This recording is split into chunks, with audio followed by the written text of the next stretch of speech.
y especiales de este mundo mundial.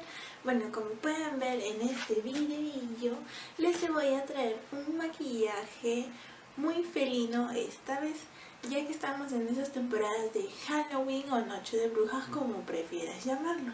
Y no me extenderé mucho porque obvio que es fácil y sencillo y vamos a empezar.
en serio mucho de corazón que te haya gustado este video el día de hoy.